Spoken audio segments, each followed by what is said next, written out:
ಎಲ್ರಿಗೂ ನಮಸ್ಕಾರ. Welcome back to my YouTube channel. ನಾನು ಮಾಲಾ ಭರತ್. ಇವತ್ತಿನ ರೆಸಿಪಿ ಬೆಳಗಿನ ತಿಂಡಿಗೆ ಪೂರಿಗೆ ಕಾಂಬಿನೇಷನ್ ಆಗಿ ನಾನು ಚೆನ್ನ ಮಸಾಲನೇ ಮಾಡ್ತಾಯಿದ್ದೀನಿ. ಹಾಗೆ ಒಬ್ಬರು ಸಬ್ಸ್ಕ್ರೈಬರು ಕೂಡ ನೆಕ್ಸ್ಟ್ ರೆಸಿಪಿ ಏನು ಬೇಕು ಅಂತ ಕೇಳಿದಾಗ ಅವ್ರು ನನಗೆ ಚೆನ್ನ ಮಸಾಲ ಅಂತ ಕಮೆಂಟ್ ಮಾಡಿದ್ದಾರೆ. ಸೊ ಅವ್ರಿಗೋಸ್ಕರನೂ ಕೂಡ ನಾನು ಈ ಒಂದು ರೆಸಿಪಿನ ಶೇರ್ ಮಾಡ್ತಾಯಿದ್ದೀನಿ. ನಾನು ಸಿಂಪಲ್ ಆ್ಯಂಡ್ ಈಸಿಯಾಗಿ ಚೆನ್ನ ಮಸಾಲ ಯಾವ ರೀತಿಯಾಗಿ ಮಾಡ್ತೀನಿ ಅನ್ನೋದನ್ನು ಈ ಒಂದು ವಿಡಿಯೋದಲ್ಲಿ ನಿಮ್ಮ ಜೊತೆ ಶೇರ್ ಮಾಡ್ಕೋತೀನಿ ಗೈಸ್. ಹಾಗೆ ಇದು ಚಪಾತಿ, ದೋಸೆಗೆ, ಅನ್ನಕ್ಕೆ ಮತ್ತು ಪೂರಿಗೆ ಒಳ್ಳೆ ಕಾಂಬಿನೇಷನ್ ಅಂತಲೇ ಹೇಳ್ಬೋದು. ಬನ್ನಿ ರೆಸಿಪಿ ಸ್ಟಾರ್ಟ್ ಮಾಡೋಣ. ಈಗ ನಾನು ಒಂದು ಮಸಾಲೆಗೆ ರುಬ್ಕೊಳ್ಳೋದಕ್ಕೆ ಇಲ್ಲಿ ನಾನು ಎಲ್ಲ ಪದಾರ್ಥಗಳನ್ನು ಹಾಕ್ಕೊತಾ ಇದ್ದೀನಿ. ಇಲ್ಲಿ 1 ಗಡ್ಡೆಯಷ್ಟು ಬೆಳ್ಳುಳ್ಳಿನ ಹಾಕ್ಕೊತಾ ಇದ್ದೀನಿ, 1 ಇಂಚಷ್ಟು ಶುಂಠಿ ಮತ್ತು 1 ಮೀಡಿಯಮ್ ಸೈಜ್ ಈರುಳ್ಳಿ ಹಾಕ್ಕೊಂಡಿದ್ದೀನಿ. ನಂತರ 2 ಟೊಮೆಟೊನ ಹಾಕ್ಕೊತಾ ಇದ್ದೀನಿ ಮತ್ತು ಒಂದು ಅರ್ಧ ಕಪ್ಪಷ್ಟು ತೆಂಗಿನಕಾಯಿ, ಅರ್ಧ ಟೀ ಸ್ಪೂನಷ್ಟು ಗಸಗಸೆ, ಅರ್ಧ ಟೀ ಸ್ಪೂನಷ್ಟು ಸೋಂಪು ಹಾಕ್ಕೊಂಡಿದ್ದೀನಿ. ಹಾಗೆ ಚಕ್ಕೆ ಲವಂಗ ಕೂಡ ಹಾಕ್ಕೊಂಡಿದ್ದೀನಿ ಮತ್ತು ಒಂದು 5 ರಿಂದ 8 ಕ್ಯಾಜುನ ಹಾಕ್ಕೊಂಡಿದ್ದೀನಿ. ಅದು ನಿಮಗೆ ಆಪ್ಷನಲ್ಲು, ಬೇಕಿದ್ದರೆ ಹಾಕೊಬೋದು, ಇಲ್ಲಾಂದರೆ ಸ್ಕಿಪ್ ಮಾಡ್ಕೋಬೋದು. ಮತ್ತು ಸ್ವಲ್ಪ ಕರಿಬೇವು, ಹಾಗೆ ಕೊತ್ತಂಬರಿ ಸೊಪ್ಪು ಮತ್ತು ಪುದೀನ ಸೊಪ್ಪು ಇಷ್ಟನ್ನು ಕೂಡ ಹಾಕ್ಕೊಂಡು ಸ್ವಲ್ಪ ನೀರನ್ನು ಕೂಡ ಹಾಕ್ಕೊಂಡು ಇದನ್ನು ಚೆನ್ನಾಗಿ ರುಬ್ಕೊಂಡ್ಬರಬೇಕು.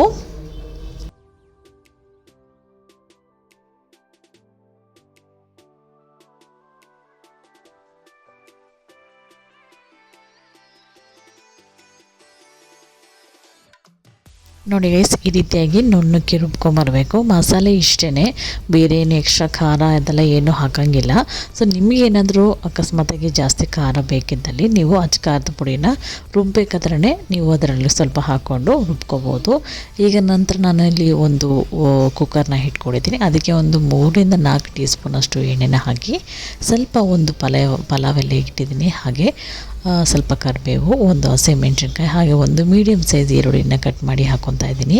ಇದನ್ನು ಚೆನ್ನಾಗಿ ಮಿಕ್ಸ್ ಮಾಡಿಕೊಂಡು ಎಣ್ಣೆಯಲ್ಲಿ ಚೆನ್ನಾಗಿ ಹುರಿಯೋಕ್ಕೆ ಬಿಡಬೇಕು. ನಂತರ ನಾನಿಲ್ಲಿ ಕಾಬೂಲ್ ಕಡಲೆನ ನೈಟ್ ಚೆನ್ನಾಗಿ ನೆನೆಸಿಟ್ಕೊಂಡಿದ್ದೆ, ಅದನ್ನು ಕೂಡ ಹಾಕ್ಕೊಂಡು ಸ್ವಲ್ಪ ಉಪ್ಪು ಮತ್ತು ಅರಿಶಿನ ಕೂಡ ಹಾಕ್ಕೊಂಡು ಹಸಿ ವಾಸನೆ ಹೋಗೋವರೆಗೂ ಹುರ್ಕೊಬೇಕು.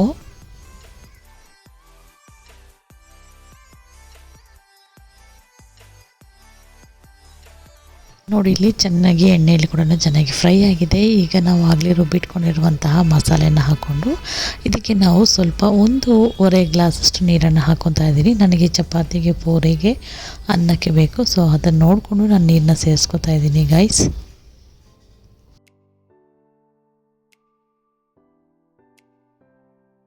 ನೋಡಿ, ಈ ರೀತಿಯಾಗಿ ನೀರನ್ನು ಸೇರಿಸ್ಕೊಂಡೆ ಚೆನ್ನಾಗಿ ಮಸಾಲೆನೇ ಚೆನ್ನಾಗಿ ಕಾಬೂಲ್ ಕಡಲೆಗೆ ಹೊಂದ್ಕೋಬೇಕು. ಅಲ್ಲಿ ತನಕ ಫ್ರೈ ಮಾಡಿಕೊಂಡು ನಂತರ ನಾನಿಲ್ಲಿ 1 ಮೀಡಿಯಮ್ ಸೈಜ್ ಆಲೂಗಡ್ಡೆನ ಹಾಕೋತಾ ಇದ್ದೀನಿ. ನಿಮಗೆ ಬೇಕಿದ್ದಲ್ಲಿ ಹಾಕೋಬೋದು, ಇಲ್ಲ ಸ್ಕಿಪ್ ಮಾಡ್ಕೋಬೋದು.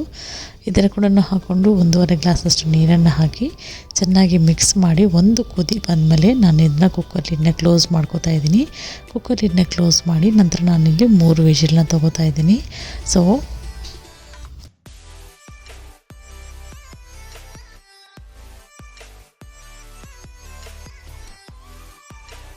ನೋಡಿ, ಇಲ್ಲಿ ನಾನು 3 ವಿಜಿಲ್ ಆದಮೇಲೆ ಇಲ್ಲಿ ಕುಕ್ಕರ್ ಲಿಡ್ನ ಓಪನ್ ಮಾಡಿ ತೋರಿಸ್ತಾ ಇದ್ದೀನಿ.